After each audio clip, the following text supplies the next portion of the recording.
The brain is the ultimate supercomputer, processing 2 to 11 million pieces of information every second. Not every day, not every hour, not every minute, but every single second. In the short time it has taken you to watch this video, that equates to between 10 and 50 million pieces of information. But the real kicker is that you are only aware of about 40 of those 2 to 11 million pieces of information per second, so you're probably thinking that doesn't really add up. Why does this matter? Well, here's the best kept secret. I believe in changing your life and drawing things to you that you want people to go after: studying, memorizing habits, willpower, new routines, and new years. That's why 80% of people fail by the second week of February if you look at their New Year's resolutions. I'm guilty of it myself. What people miss out on is the other 90 that they could be accessing in your subconscious mind. What if you could tap into that instead of you? I'm not a neuroscientist by any means, but I'm obsessed with the subconscious mind, the brain, and all of that. So here's what I found. If you grew up hearing that money is scarce, that money is revolt evil, that money doesn't grow on trees, or that your parents frequently fought over money, that's one of the worst things you can do to a kid if you want them to be rich, because that's going to strengthen the neural pathways in your brain that are reinforcing the lack of money and that you're not supposed to have any. Hebb's law says that neurons that fire together wire together. So naturally, you're going to start noticing lack,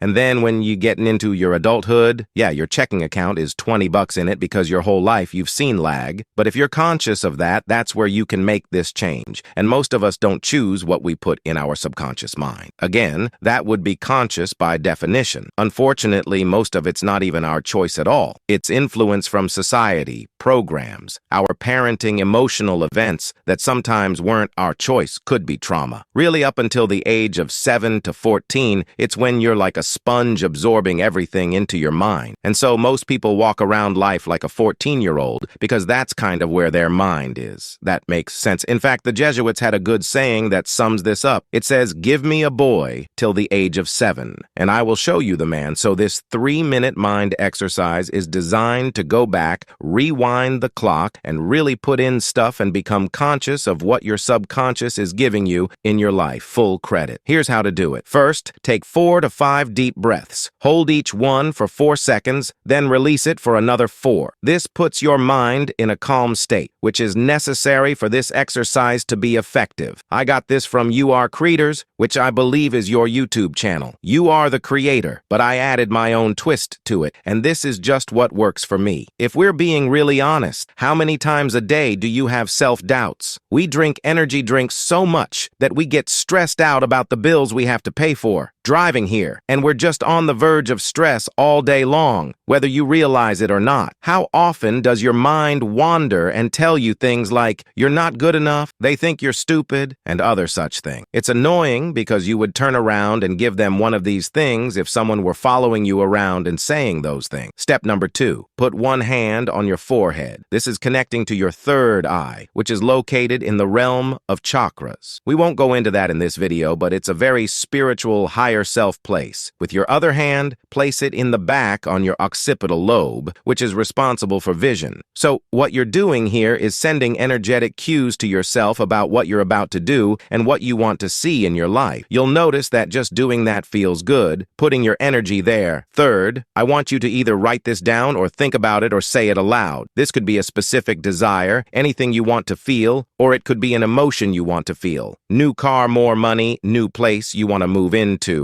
Or it could be an experience. You want to see yourself going somewhere hot. You want a vacation. You want to travel. What this is doing is calling that thing into your mind. So let me give you an example here. About a year ago, I really wanted a new car. I was using the same car my whole life, and it was just time for an upgrade. I upgraded a lot of things. I typically live well below my means, but it was just time for a car, but I didn't really want the flashy Lambos or the luxury cars that everyone likes. It's just not my style. One day I saw a classic car driving by. It was a 65 Mustang Fastback, and I heard the engine. I smelt the exhaust. It was so close I saw the color of the car, the classic-looking interior, the classic look. I knew that that was the car I wanted, so I would call that into my mind. I would think about that car, became obsessed with it. I would go on YouTube, I would hear the sound of 289 engines. I could feel my hands on the wood steering wheel. I could smell the premium gas you put in that car to take care of it. Add as many senses as you can can to this. Most people who use visualization just attempt to visualize what they see, but